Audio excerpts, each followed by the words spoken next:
Halo pemirsa Kitab Mawas Diri.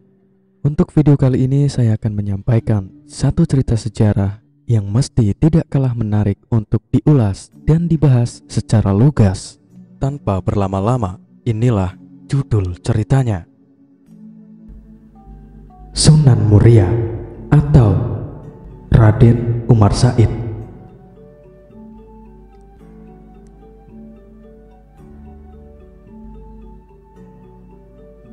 Menurut versi pertama ini, Sunan Muria lahir dengan nama Raden Umar Said. Ia memiliki dua orang adik perempuan, yaitu Dewi Rukayah dan Dewi Sofiah. Sewaktu dewasa, Raden Umar Said menikah dengan Dewi Sujinah, adik kandung Ja'far Shadiq atau Sunan Kudus, putra Raden Usman Haji atau Sunan Ngudung.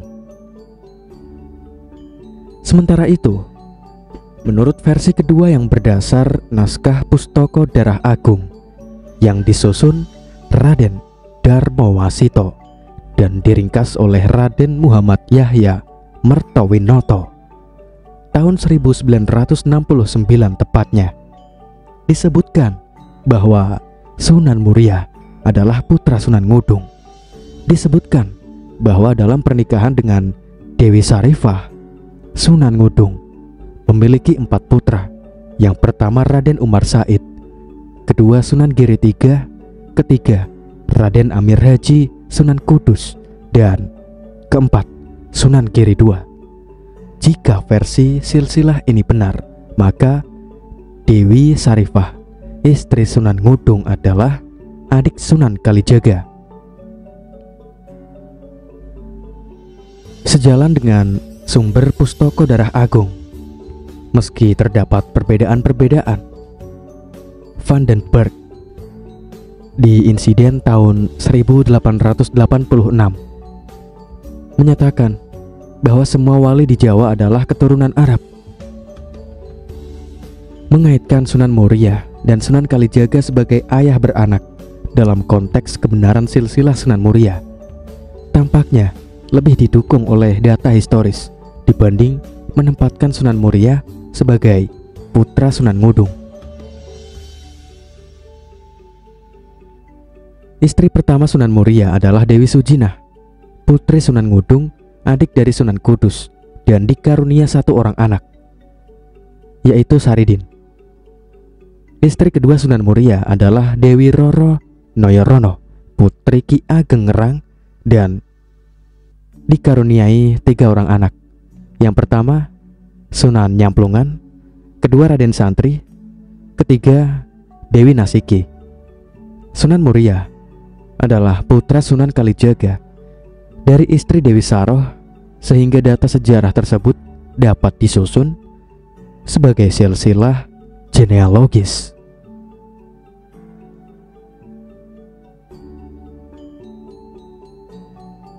Makam Sunan Muria terletak di lereng Gunung Muria, Kecamatan Colo, 18 km utara kota Kudus.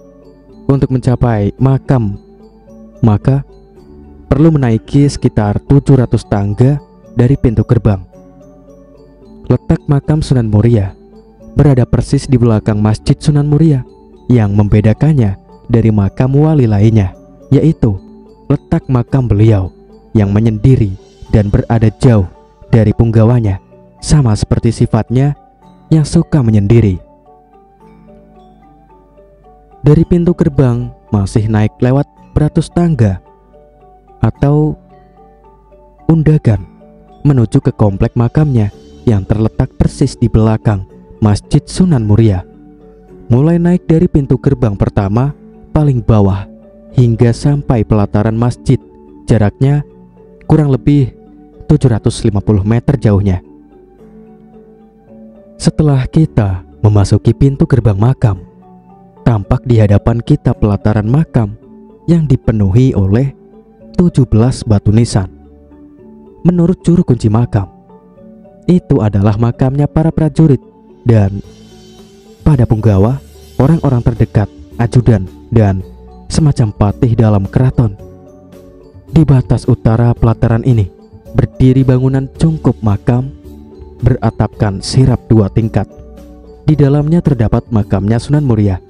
Di sampingnya sebelah timur ada nisan yang konon makamnya putrinya perempuan bernama Raden Ayu Nasiki.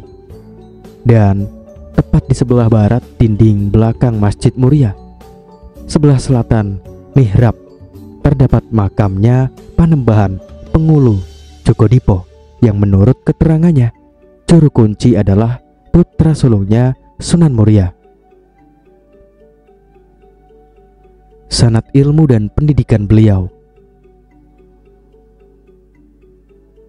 Dalam konteks keilmuan, dapat ditafsirkan bahwa Sunan Muria mempelajari ilmu pengetahuan agama maupun cara-cara dakwah dari ayahandanya sendiri, yaitu Sunan Kalijaga.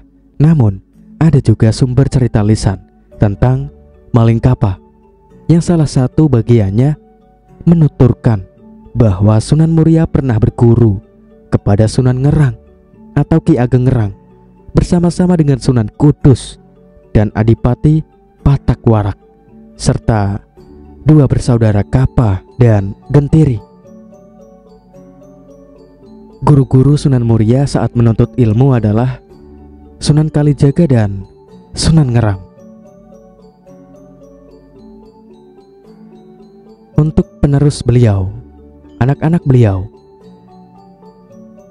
yang pertama Saridin, kedua Sunan Nyamplungan, ketiga Raden Santri, keempat Dewi Nasiki. Untuk metode dakwah beliau mempunyai peran besar dalam menyebarkan agama Islam di tanah Jawa. Penyebaran Islam yang dilakukan oleh Sunan Muria tidak jauh berbeda dengan Sunan Kalijaga, yaitu mempertahankan kesenian gamelan dan wayang sebagai alat dakwah. Beliau berdakwah pada rakyat jelata di daerah Colo, tempat beliau berdakwah. Namun, tempat tinggal beliau terletak di puncak Gunung Muria. Beliau merasa nyaman di sana karena beliau bergaul bersama rakyat jelata, seraya mengajarkan bercocok tanam, berdagang dan melaut. Sebagaimana Sunan Kalijaga, Sunan Muria menjalankan dakwah Islam melalui pendekatan budaya dalam seni pewayangan. Misal, Sunan Muria diketahui suka menggelar sejumlah lakon carangan pertunjukan wayang gubahan Sunan Kalijaga seperti Dewa Ruci, Dewa Serani, Jamus Kalimasada, Begawan Ciptaning, Semar Ambarang Jantur, dan sebagainya. Melalui media pertunjukan wayang, Sunan Muria memberikan penerangan-penerangan kepada masyarakat tentang berbagai hal dalam kaitan dengan tauhid. Dengan pendekatan lewat pertunjukan wayang, tembang-tembang tradisi-tradisi lama dan praktik-praktik keagamaan lama yang sudah diislamkan, Sunan Muria lebih senang mengembangkan dakwah Islam dengan masyarakat kalangan bawah dibandingkan dengan kaum bangsawan. Daerah dakwahnya cukup luas, yaitu daerah Jepara, Tayu, di lereng Gunung Muria, pelosok Pati, Kudus, Juwana, hingga ke daerah pesisir utara. Demikianlah kisah-kisah legenda tentang Sunan Muria berkembang turun-temurun di daerah-daerah tersebut. Sunan Muria dikenal sebagai pribadi yang mampu memecahkan masalah. Betapapun rumitnya masalah tersebut, solusi pemecahan masalahnya pun dapat diterima oleh semua pihak yang berseteru.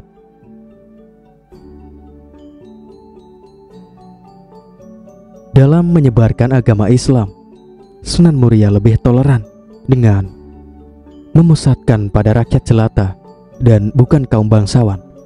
Beliau lebih senang mengasingkan diri bersama rakyat jelata dibandingkan tinggal di pusat kerajaan Demak. Metode dakwah beliau sering disebut dengan topongeli, yang berarti menghanyutkan diri di dalam masyarakat. Dengan begitu, maka Sunan Muria lebih mudah dalam mengajak masyarakat untuk masuk agama Islam. Sementara itu, agar bisa berbaur dengan masyarakat sekitar pegunungan tersebut, maka beliau kerap kali memberikan kursus atau keterampilan untuk para pelaut, nelayan, pedagang, dan rakyat jelata. Dengan demikian, beliau bisa mengumpulkan mereka yang notabene-nya adalah pekerja yang sangat sulit untuk meluangkan waktu belajar agama. Jadi, jangan adanya kursus, maka Sunan Muria dapat dengan mudah menyampaikan ajaran Islam kepada mereka.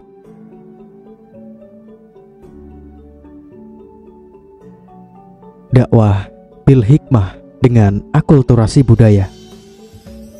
Meskipun Sunan Muria diterima dengan baik oleh masyarakat, namun bukan berarti proses dakwah beliau berjalan dengan lancar. Kebanyakan penduduk yang berada di kawasan Gunung Muria masih menganut kepercayaan turun-temurun yang sangat kental dan sulit untuk dirubah.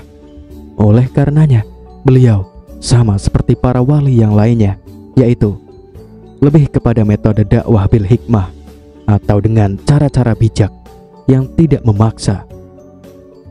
Dalam menyikapi kebiasaan masyarakat yang sering melakukan adat kenduren, maka Sunan Muria meniru gaya moderat ayahnya yang tidak mengharamkan tradisi peringatan telung dino hingga sewu dino. Tradisi yang dilakukan untuk memperingati hari-hari tertentu kematian anggota keluarga tidak dilarang, kecuali adat untuk membakar kemenyan atau memberikan sesajen di tempat tertentu yang kemudian diganti dengan sholawat dan doa untuk ahli kubur.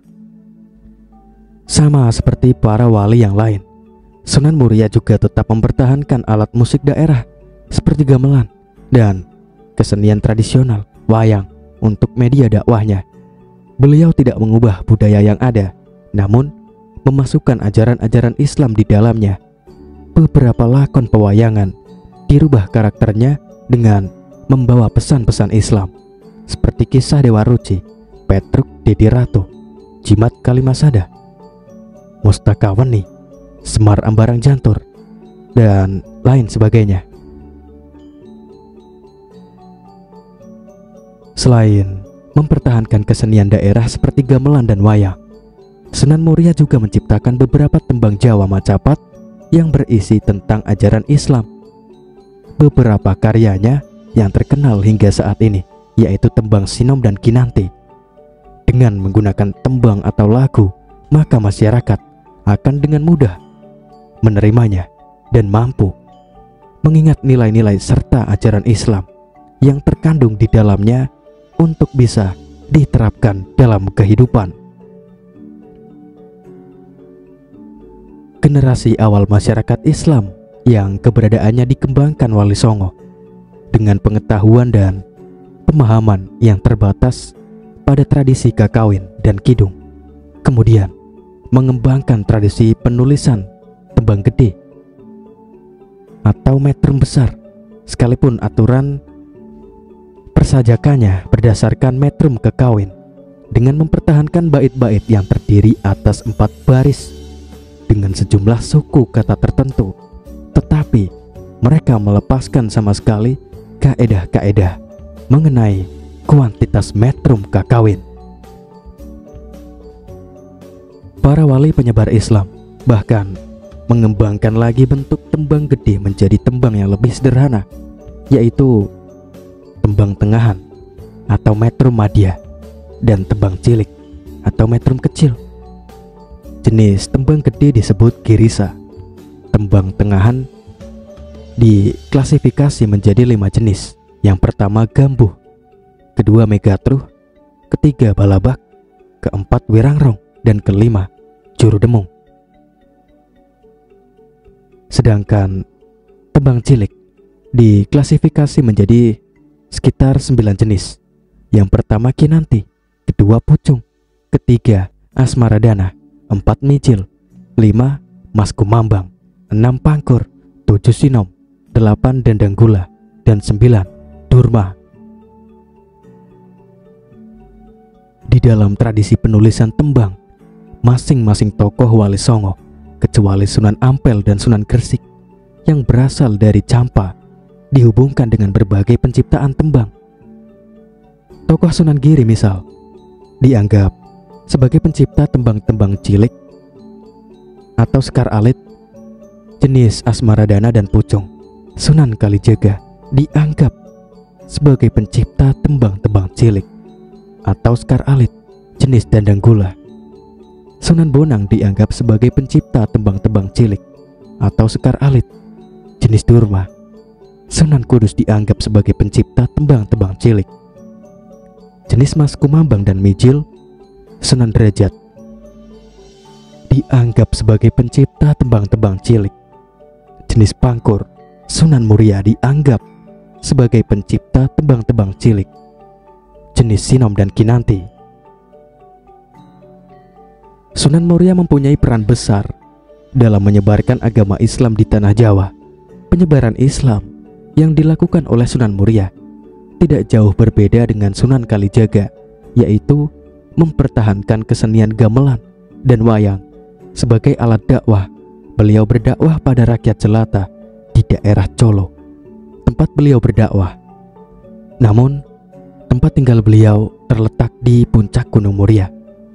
Beliau merasa nyaman di sana karena beliau bergaul bersama rakyat jelata, seraya mengajarkan bercocok tanam, berdagang dan melaut.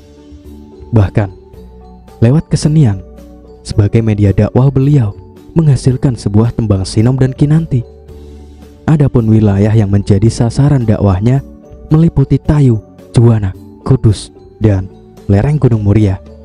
Kemudian beliau dikenal dengan sebutan Muria karena letaknya yang berada di lereng Gunung Muria.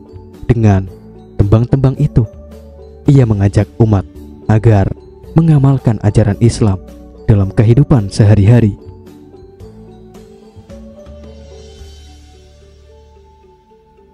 Goyang Cekatak merupakan tradisi meminta hujan. Tradisi ini dikenal dengan mencuci pelana kuda milik Sunan Muria.